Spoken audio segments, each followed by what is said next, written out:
प्रिय छात्र छात्राओं, आज हम ऑनलाइन कक्षाओं के माध्यम से कक्षा 12 की बायोलॉजी का अध्ययन शुरू कर रहे हैं।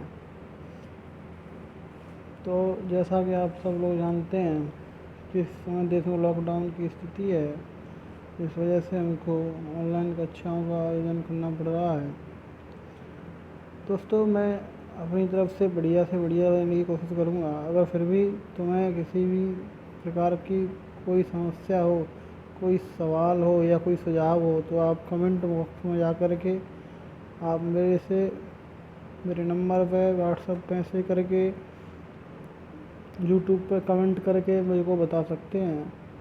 स्कूल चैनल का नाम है श्री किरोड़ी स्वामी गंगाधर लाल इंटर कॉलेज तांतपुर आगरा के नाम से यूट्यूब पर चैनल है।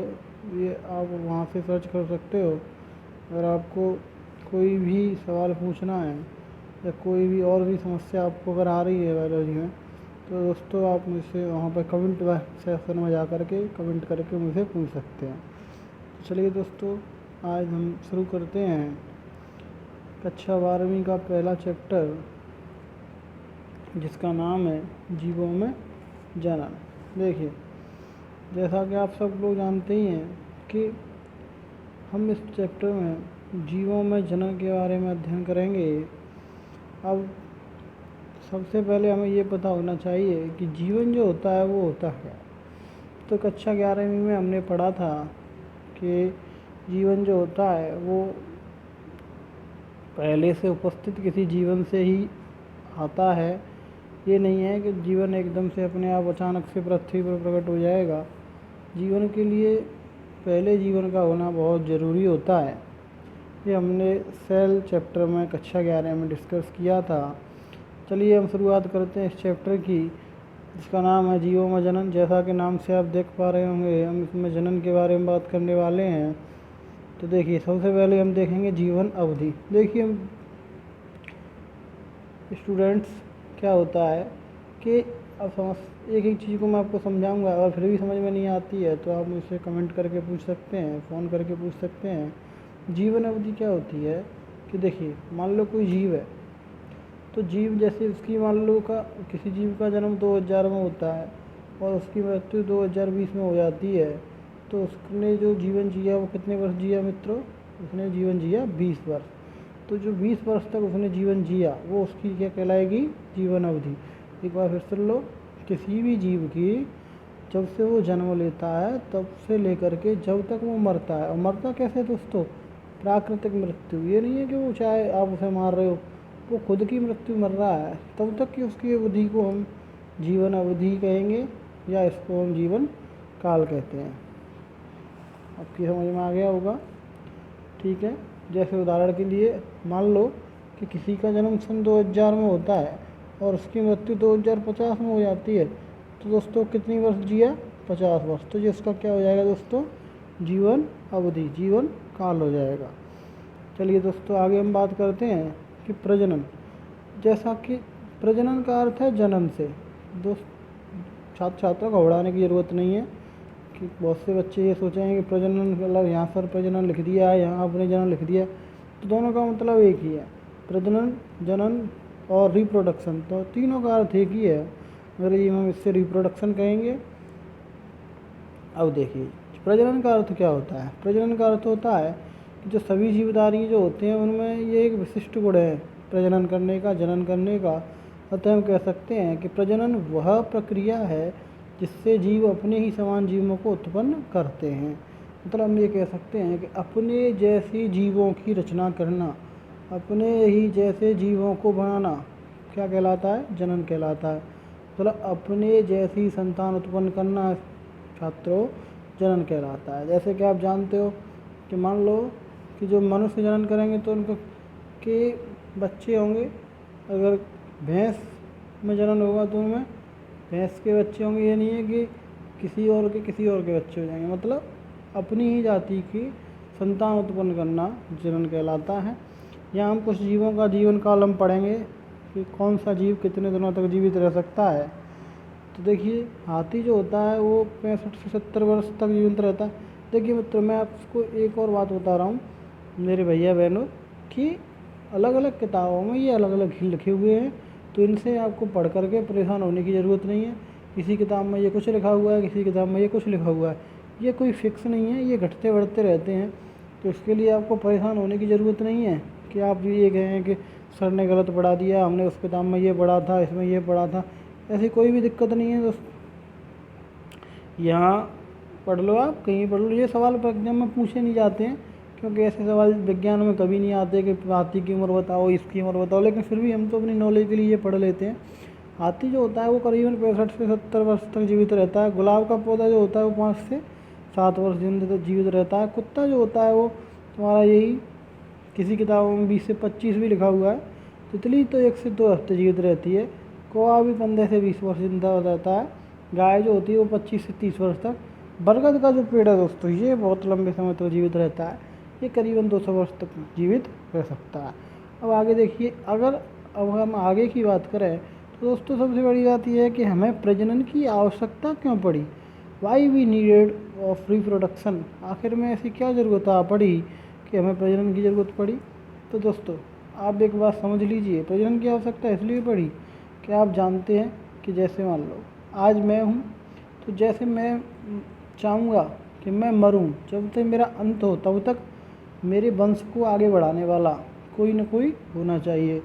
तो इसीलिए हमें एक तो प्रजनन की आवश्यकता है कि हम चाहते हैं कि हमारी जो प्रजाति है उसकी निरंतरता क्या हो, बनी रहे। मतलब ये नहीं है कि अब आप जैसे मान लो हम कहें कि आपने अपने आसपास नीम का पेड़ तो देखा ही होगा, तो ये चाहें कि अगर आपके घर में कोई नीम का पेड़ लगा हुआ है, तो मान लो वो नीम का पेड़ अगर टूट जाएगा तो क्या पूरी पृथ्वी से नीम के पेड़ ख़त्म हो जाएंगे? नहीं होंगे। क्यों नहीं होंगे? क्योंकि ये विद्यार्थियों वो इसलिए नहीं होंगे कि जब वो नीम का पेड़ ख़त्म होगा जाएगा, उससे पहले वो बहुत से नीम के पेड़ उत्पन्न करके जाएगा, मतलब जनन करके जाएगा।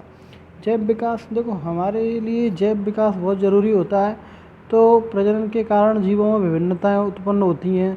तो अगर हमें विभिन्नताएं उत्पन्न नहीं होंगी तो हमारा जैव विकास भी नहीं होगा। इसके लिए भी हमें प्रजनन की आवश्यकता होती है। पारिस्थितिकी साम्य जो होता है उसके लिए भी हमें इसकी ज़रूरत होती है। इससे क्या है कि प्रकृति में आप जानते ही हो, पेड़ पौधे जीव जंतु सभी जो बने हुए हैं वो सब एक दूसरे पर क्या हैं दोस्तों, वो सब एक दूसरे पर निर्भर है। अगर हम पारिस्थितिकी साम्य को सही रखना चाहते हैं, स्थिर रखना चाहते हैं, तो हमें प्रजनन की आवश्यकता होती है। खाद्य सुरक्षा का भी यही है। अगर हम चाहते हैं, देखो बहुत से पशु जंतु जानवर ऐसे होते हैं जो क्या करते हैं, जिन पर हम निर्भर है। बहुत से ऐसे हैं जिन पर हम निर्भर है, बहुत से हम पर निर्भर है। तो देखिए खाद्य सुरक्षा की भी एक चेन बनी हुई है। अब आगे के चैप्टर में इसके बारे में डिस्कस करेंगे दोस्तों।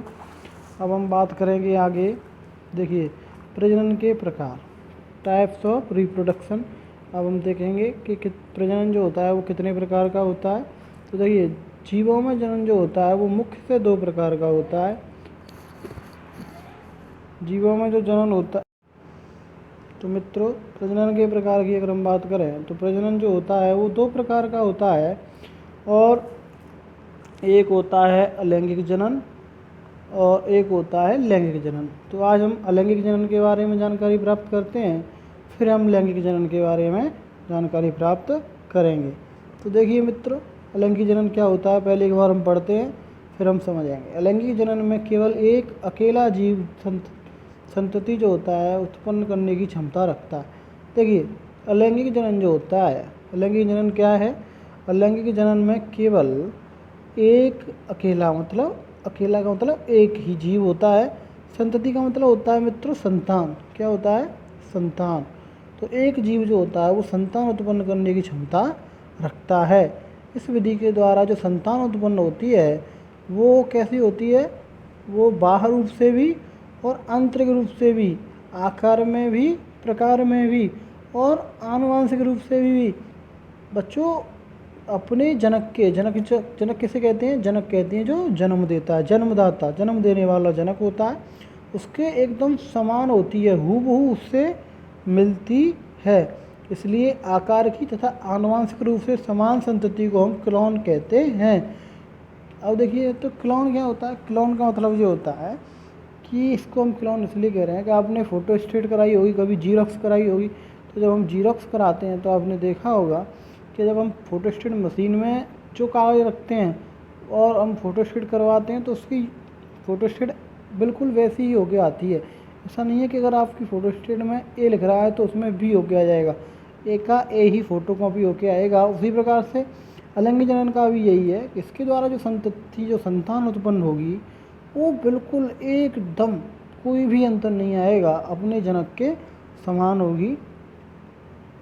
और वो केवल और वो कौन कौन से रूप से समान होगी, वो बाह्य रूप से भी होगी, आकार प्रकार में भी होगी, आनुवंशिक रूप में भी होगी, ठीक है।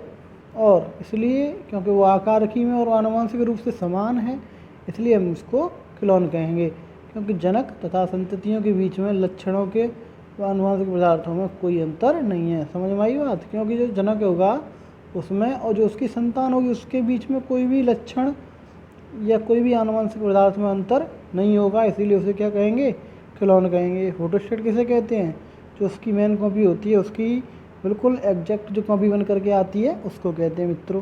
तो अब देखो उसके उदाहरण हम देखें तो अमीबा, पैरामीशियम, यूलिना आदि बहुत से जीव हैं।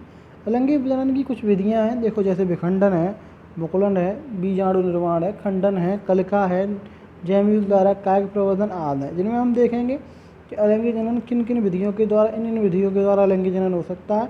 इनको हम एक एक करके विस्तार से पढ़ेंगे मित्रों। तो सबसे पहले आज हम देखते हैं विखंडन या विभाजन विधि, जिसको इंग्लिश में कहते हैं फिजन। आपको एक बात और याद रखनी है, इनकी सबकी इंग्लिश ज़रूर याद रखनी है क्योंकि इंग्लिश में इनको बहुत पूछा जाता है दोस्तों, ठीक है। इसकी इंग्लिश आप जरूर याद रखेंगे। तो देखिए विखंडन या विभाजन क्या होता है, जो कोशिका विभाजन ही सभी प्रकार के अलिंगी जनन का आधार है। तो ये जब तक कोशिकाओं में विभाजन नहीं होगा तब तक तो जनन हो ही नहीं सकता, तो इसके लिए पहले कोशिकाओं में विभाजन होना जरूरी है। तो इस प्रकार के कौन से प्रकार के, विखंडन या विभाजन के प्रकार के में क्या होगा, अलिंगी जनन में जनक कोशिका जो होगी वो 2 या 2 से अधिक कोशिकाओं में क्या हो जाएगी, बट जाएगी। मतलब जो एक कोशिका होगी, जो जनक कोशिका होगी, वो क्या होगी, अपने आप को 2 या 2 से अधिक भागों में विभक्त कर देगी। ठीक है विद्यार्थियों, इससे आगे हम और डिटेल में पढ़ेंगे। तब तक के लिए अगर आपका कोई सवाल हो तो आप कमेंट बॉक्स में जा कर के सवाल डाल सकते हैं। धन्यवाद।